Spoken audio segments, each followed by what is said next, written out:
Seeing about the deadlock, it basically happens in a multi-programming environment when several processes compete for a limited number of resources. If you consider a multi-programming environment, there are several processes, but there are limited number of resources. The deadlock happens in such a case. It is a situation in which every process in the set is waiting for an event that only another process in the set can occur. That means if you consider a set of processes, a process is waiting, that means it is in a waiting state because of the process in the same set. Then this type of situation is known as the deadlock. That means all the processes are waiting, not only one process, all the processes in the set are waiting, then it is known as a deadlock. If only one process is waiting, it is not a deadlock. System enters into a deadlocked condition. That's it. If you see here, R2 allocated to P2.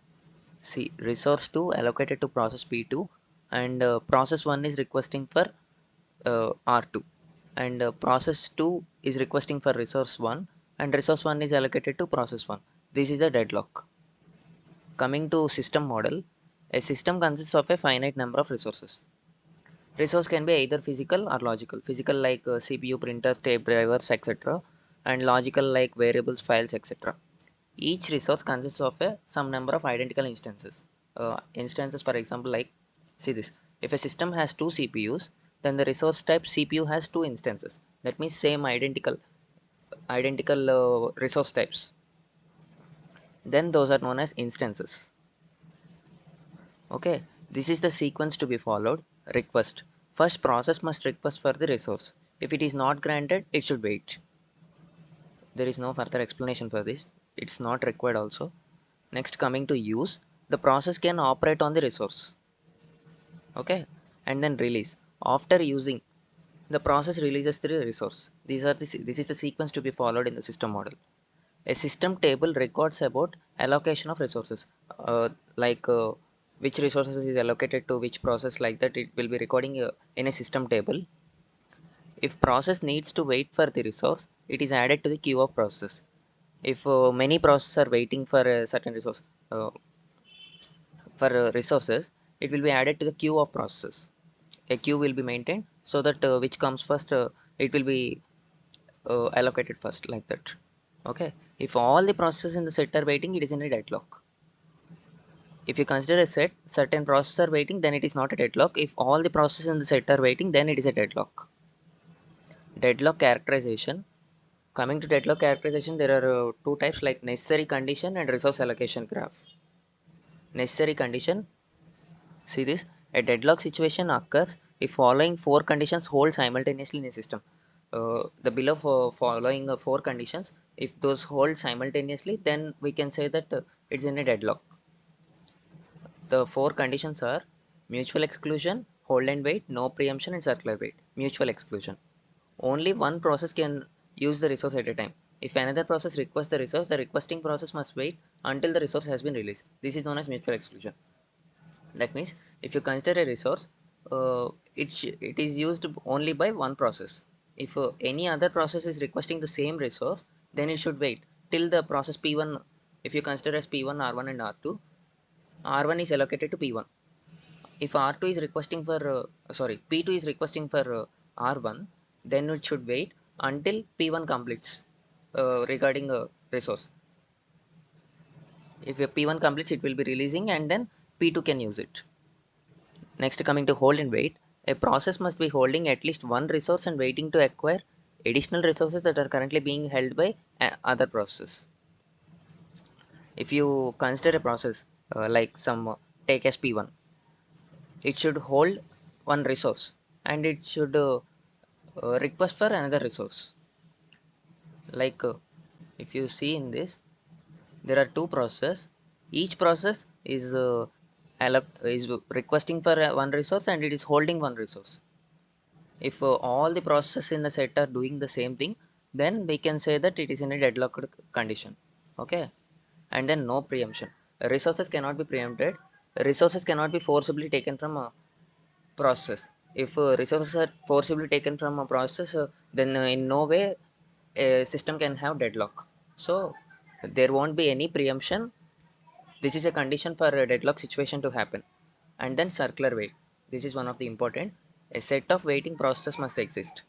That means if you consider a set, now let us take as P0, P1 and P2. P0 is waiting for the resource held by P1. P1 is waiting for the resource held by P2. P2 is waiting for the resource held by P0.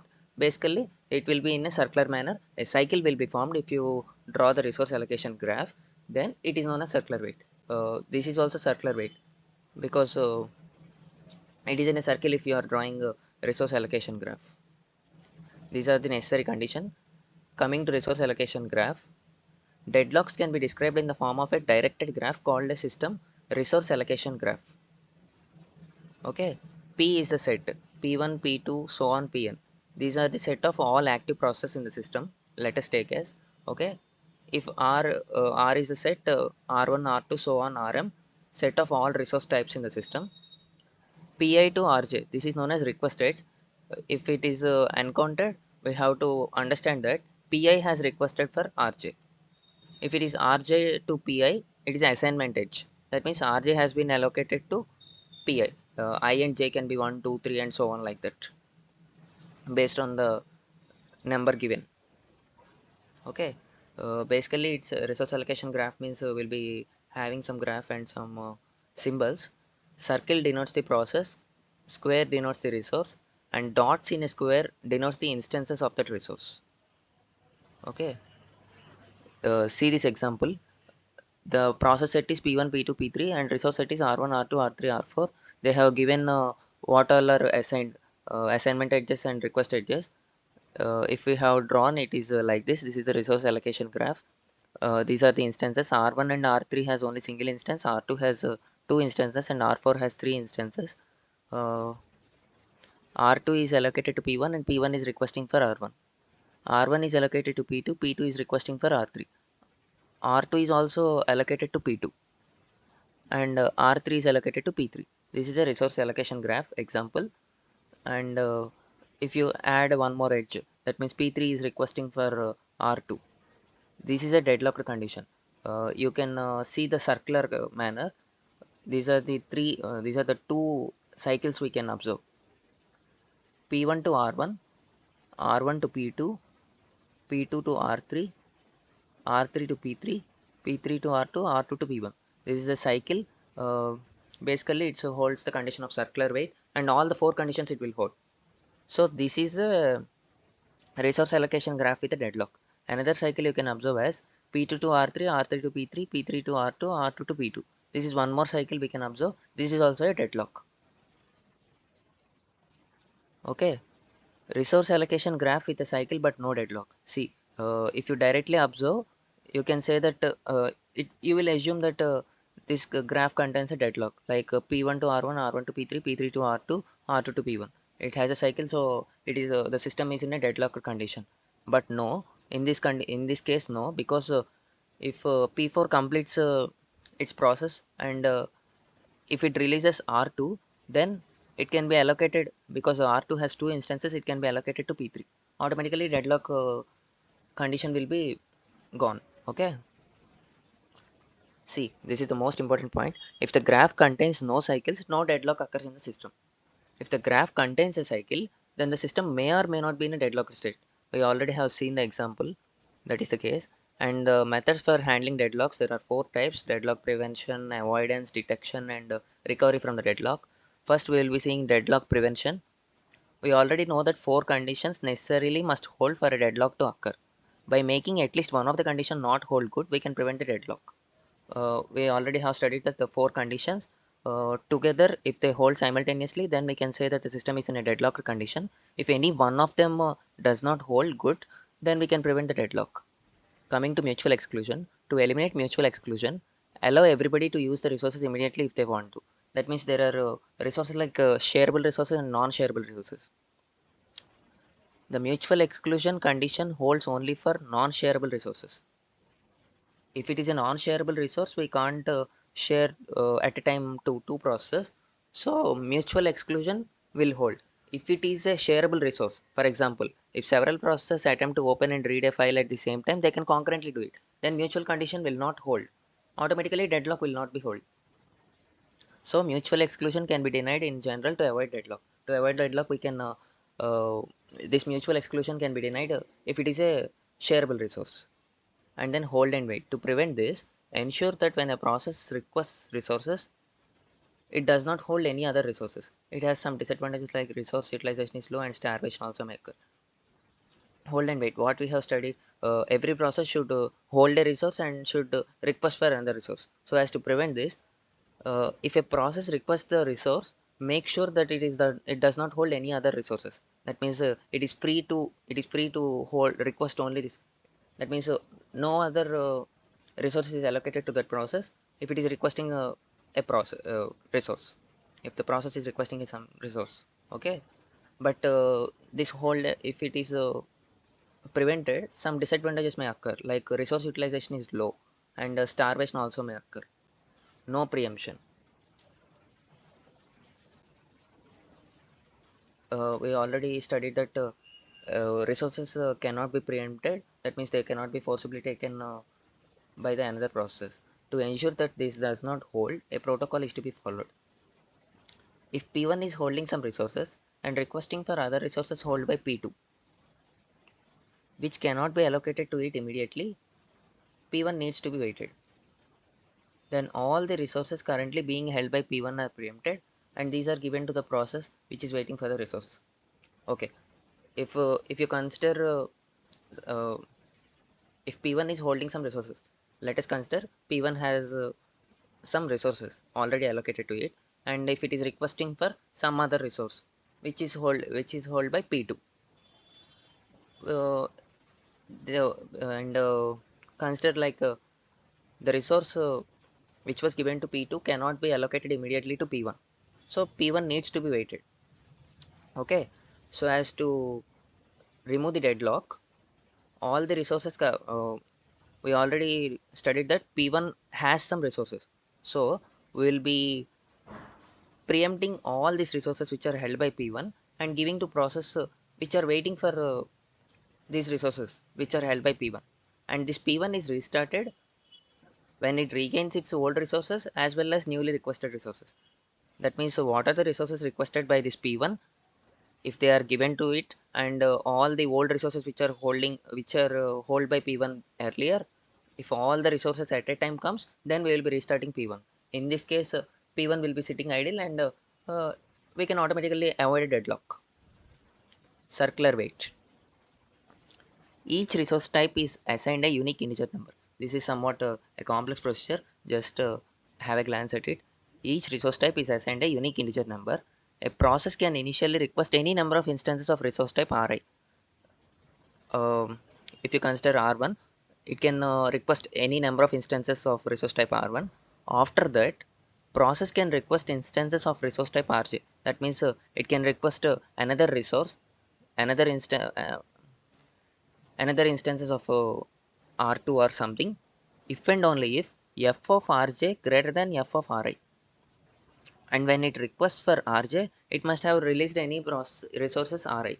If this is followed, circular wait can be avoided. Basically, remember that if f of Rj greater than Ri only, then it can request Rj.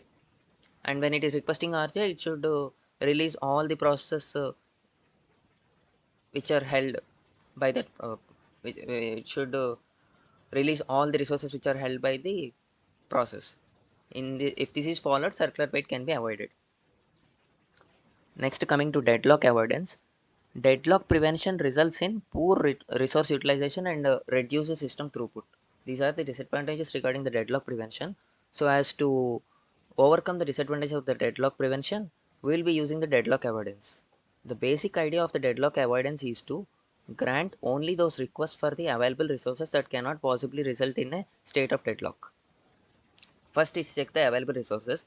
If the available resources are more, then only it requests the grants. That means then only it will grant the requests which are made by the process, so that the system will not be sent into a state of deadlock. There are two deadlock avoidance algorithms: resource allocation graph for a single instance of resource type, Banker's algorithm for multiple instances of resource type. We have already seen that instances. That means if a CPU has if the system has two CPUs, then the resource type CPU has two instances, that means identical instances. Okay, if a resource has, if all the resources in the system has only single instance, then we can use this resource allocation graph. If there are multiple instances, we can use this banker's algorithm. Coming to the safe state, a safe state is not a deadlocked state. A deadlocked state is an unsafe state. Okay, a system is in a safe state only if there exists a safe sequence. If the system has a safe sequence, then it is known as safe state. Okay, P1 requesting some resources allocated to P2. If not available, it should wait till P2 completes. Then it takes all the resources and complete its task and return the resources and terminate. Then some other process can use them. This is a safe sequence. Okay, I think so you understood this point. P1 is requesting some resources allocated to P2. It will wait until P2 completes it. After P2 completes, it takes all the resources, it completes its task, and releases or return all its resources, and it will terminate. All these resources can be used by some other process. This is known as the safe sequence. Not all unsafe states are deadlocks. That means if a system is in an unsafe state, we can't say that it is in a deadlock, but an unsafe state can lead to a deadlock. There are chances where a system can go from safe state to unsafe state and finally into a deadlock if any process requests for more resources. That means if a process is requesting for more resources, we have to check whether the it can give, whether the system can allot or allocate, so that it cannot be gone into an unsafe state. If it has not checked all these things and it has simply given the resources to the process requested, then there might be chances for going from safe state to unsafe state and finally to a deadlocked state. Next, resource allocation graph algorithm. If all resources in the system has only one instance, resource allocation graph is used. Okay, already we have seen the resource allocation graph. In addition to request and assignment edge, now a new type known as climb edge is introduced. Okay, a climb edge from pi to rj indicates that process may request at some other time. That means in future this process may request that resource. Then it is denoted by this climb edge. It is similar to the request edge direction. Okay, request edge, it is almost similar to the request edge, but in graphs and diagrams it is denoted with a dotted line. When it is okay, climb edge means it will be requesting in some future time, we are assuming it as. When it requests, this climb edge is converted to request edge. When resource released by some process, if a resource is released by some process, that means it has completed its task, there might be chances that this process can request that resource in some future time, so assignment edge is converted to climb edge. When process requests for some resource, request is granted if and only if it doesn't result in a cycle when request edge is converted to assignment edge. Now assume that a process is requesting for some resource. Request will be granted if and only if uh, it doesn't result in a deadlocked state. If it results in a cycle, automatically a deadlock state will occur. So when you are converting a request edge to assignment edge, it will check whether it will form a cycle or not. If no cycle, safe state. If cycle exists, it's an unsafe state. Consider this example. Here if you see, this resource is allocated to P1 and P2 is requesting for R1. And these are the two climb edges. That means P2 may request for R2 and P1 may request for R2. This becomes an unsafe state in the resource allocation graph. If R2 is okay, if assume that P2 has requested for R2 and R2 is allocated to P2, then a deadlock state occurs.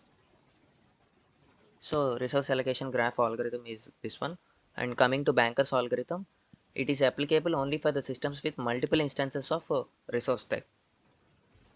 If the resource type has multiple instances, if there are systems like that, then banker's algorithm is used. This is developed by EW Dijkstra's. It has two algorithms, safety algorithm and resource request algorithm. I am not discussing examples regarding it. Getting to deadlock detection, an algorithm that keeps track of the deadlock, and an algorithm to recover from the deadlock. two types of deadlock detection algorithm. First one, algorithm for single instance resource type. Now we are considering single instance resource type algorithm.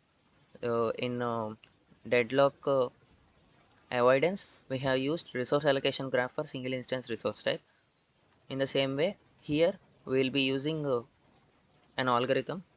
It's a variant of RAG known as wait for graph.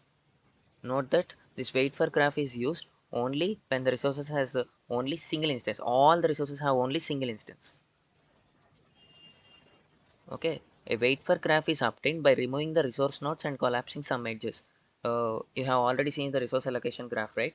In that resource allocation graph, if you remove all the resources and the edges which are connecting process to resource or resource to process, if you collapse all those things, the resultant graph is known as wait for graph. This is the wait for graph. Uh, just if you see here, R1 is allocated to P2 and P2 is requesting sorry, not this one. Let us take this one. Okay, P2 is requesting R5. R5 is allocated to P5. If you remove this P5 directly, we'll be getting like this. P2 is connected to P5. Okay, that's what I have written. That's what it is printed here. If there is a edge from P1 to P2 in wait for graph, then it means that P1 is requesting for some resource which has been allocated to P2. Okay, what is the use of this means? Deadlock exists if and only if wait for graph contains a cycle. If wait for graph contains a cycle, then we can know that deadlock has occurred. To detect deadlock, system needs to maintain wait for graph. Continuously, it should maintain the wait for graph and periodically invokes an algorithm that searches for a cycle in the graph. Not only wait for graph maintenance, it should periodically invoke an algorithm so that it will search for cycle in that graph. If there is a cycle, it is in a deadlocked condition. Algorithm for several instances of resource type. It is similar to Banker's algorithm. I am not discussing the example regarding it. Next, detection algorithm usage. That means how frequently we have to use this. If deadlocks occur frequently, it is invoked frequently. Deadlock detection algorithm means the basically the two algorithms which we have discussed now. Uh, if deadlocks occur frequently, it is invoked frequently, or else it is invoked once per hour, or when CPU utilization drops below 40%. When CPU utilization drops below 40%, it assumes that it is in a deadlocked situation, so it will go and uh, this algorithm is invoked and it will detect. In an extreme case, this is invoked every time a request for allocation cannot be granted immediately. This is an extreme case, and we can even find the process that caused the deadlock. Now coming to recovery from the deadlock, one is by manually removing the deadlock. That means the programmer or the operator who is operating this can manually remove this deadlock. So the second one is by system. There are two types: process termination and resource preemption. Process termination: to eliminate deadlock, processes are forcibly aborted from the system and all allocated resources are recovered. Okay, so as to eliminate this deadlock, the process which are now doing the things are forcibly aborted. That means they are taken off from the system and all the resources allocated to it will be recovered, and the remaining process which are doing will continue.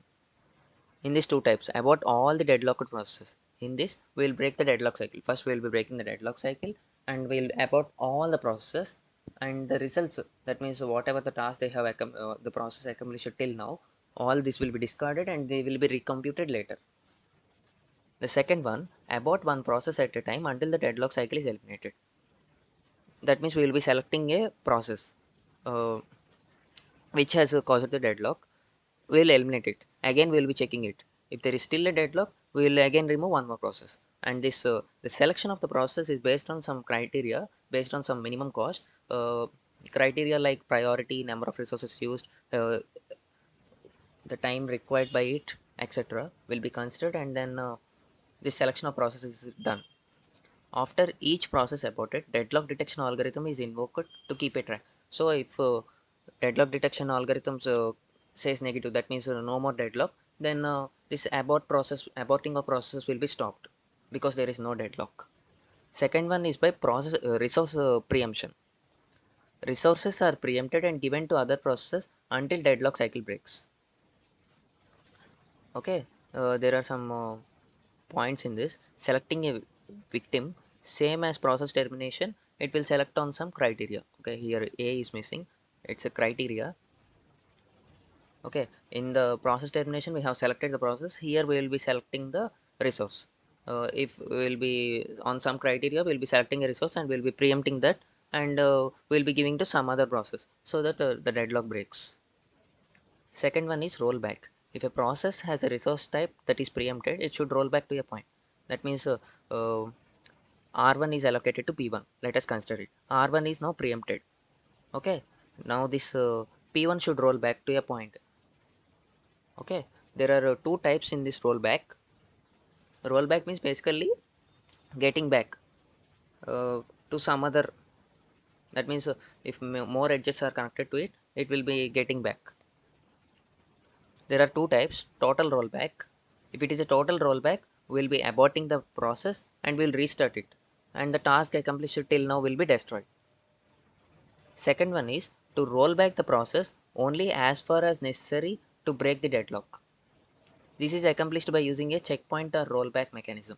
That means we'll be keeping some checkpoints until where the deadlock is there, um, and then we'll be breaking the deadlock. Is a certain mechanism, checkpoint or rollback mechanism, so that there is no need of aborting the whole process and restarting it. Instead of that, we will be rollbacking it until a point, so that we can continue it further later on we can continue the process. This will be the most effective one in the rollback, using this checkpoint or rollback mechanism. And the third one is third and last and final one, starvation. If the same process becomes victim for most number of times during this rollback process, we'll be selecting a automatically we'll be selecting a victim, so that we'll be aborting it. Okay, if you consider the P1, now this is rollbacked or selected as a victim. After some time also it is only selected as a victim. If a same process becomes a victim for most number of time, it leads to starvation. That means it is starving for the resources. Okay, and a simple solution to avoid this starvation is that after being rolled back for enough number of times, that means we'll be considering a number, that means 5 or 6. So if it is rolled back to 5 to 6 times till now, we'll name this process as old. That means a process will grow old enough not to be selected as a victim. So if we choose a youngest process as a victim, then no starvation will occur. That means at some other point, maybe after 2 to 3 seconds, this process may execute, instead of selecting the same process as a victim for most number of times. This is the solution. That's all regarding the deadlock. Thank you all.